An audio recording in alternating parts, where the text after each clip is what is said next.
महाराष्ट्र के शिवनेरी किले में 19 फरवरी 1630 की सुबह पहाड़ों और बादलों के बीच एक बच्चे की किलकारी गूंजी। जीजाबाई की गोद में जन्मा यह बालक कोई साधारण बच्चा नहीं था। यह वही बालक था जिसे बाद में दुनिया छत्रपति शिवाजी महाराज के नाम से जानने वाली थी।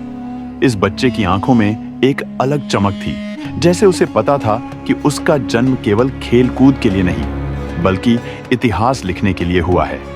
जीजाबाई, शिवाजी की मां, उन्हें बचपन से ही कहानियां सुनाती थीं। कभी रामायण की वीर गाथा तो कभी महाभारत के योद्धाओं के किस्से। शिवाजी इन कहानियों को सुनते और अपने भीतर एक संकल्प लेते, मैं भी ऐसा ही करूंगा। मैं अपने लोगों को अत्याचार से बचाऊंगा। पिता शाहजी भोसले बीजापुर सल्तनत के जागीरदार थे और अधिकतर समय घर से दूर रहते थे। इसलिए शिवाजी के बचपन की हर शिक्षा उनकी मां और गुरु दादाजी कोंडदेव के हाथों हुई। जीजाबाई ने उनके मन में स्वाभिमान और धर्म की जड़ों को इतना मजबूत कर दिया कि बचपन से ही शिवाजी को यह विश्वास हो गया कि वह अपने देश और संस्कृति की रक्षा करने के लिए जन्मे हैं। शिवाजी 15 साल के थे जब उन्होंने अपने दोस्तों के साथ पहली बार एक योजना बनाई। तोरणा किला पर कब्जा करेंगे, उन्होंने कहा। उनके दोस्त हैरान थे, हम इतने छोटे हैं, सेना कहां है, हथियार कहां हैं?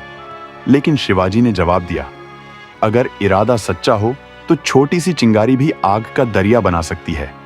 उनकी यह बात सही साबित हुई। बिना बड़ी सेना के केवल साहस और चतुराई के दम पर उन्होंने तोरणा किला जीत लिया। यह उनकी पहली जीत थी और यहीं से स्वराज्य का सपना हकीकत में बदलने लगा। 1679 की बात है। आदिल शाही के अफजल खान ने शिवाजी को खत्म करने की ठान ली थी। वह विशाल सेना लेकर प्रतापगढ़ के पास आया। उसने सोचा कि यह छोटा सा मराठा लड़का उसका सामना नहीं कर पाएगा, लेकिन वह शिवाजी को नहीं जानता था। शिवाजी ने अफजल खान से मिलने की योजना बनाई। उन्होंने अपने वफादार सैनिकों को पास के जंगलों में छिपा दिया और खुद अफजल से मिलने गए। उन्होंने अपनी हथेली पर बाघनख बांधा था, एक हथियार जो उनके शेर जैसे इरादों का प्रतीक था।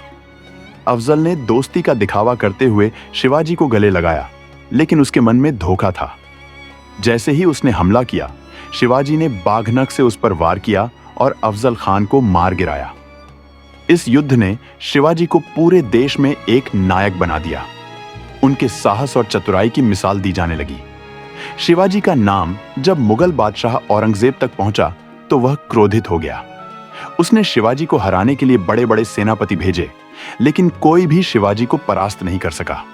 1666 में औरंगजेब ने चालाकी से शिवाजी को आगरा बुलाया। वहां उन्हें बंदी बना लिया गया। शिवाजी के लिए यह सबसे कठिन समय था, पर शिवाजी ने हार मानना नहीं सीखा था। उन्होंने एक योजना बनाई। वे बीमार होने का नाटक करने लगे और रोज खाने के टोकरे महल से बाहर भिजवाने लगे। एक दिन उन्होंने खुद को उन टोकरे में छिपा लिया और बाहर निकल गए। आगरा से भागने की यह घटना शिवाजी के साहस और चतुराई का जीता जागता उदाहरण है। 1674 में रायगढ़ किले पर शिवाजी का भव्य राज्याभिषेक हुआ। आज से मैं केवल मराठा नहीं, पूरे भारत के लिए लड़ूंगा, उन्होंने घोषणा की। उन्हें छत्रपति की उपाधि दी गई। यह केवल एक व्यक्ति का राज्याभिषेक नहीं था, यह स्वराज्य की स्थापना का प्रतीक था। शिवाजी ने एक ऐसी शासन व्यवस्था बनाई जिसमें हर जाति और धर्म के लोगों को सम्मान मिला।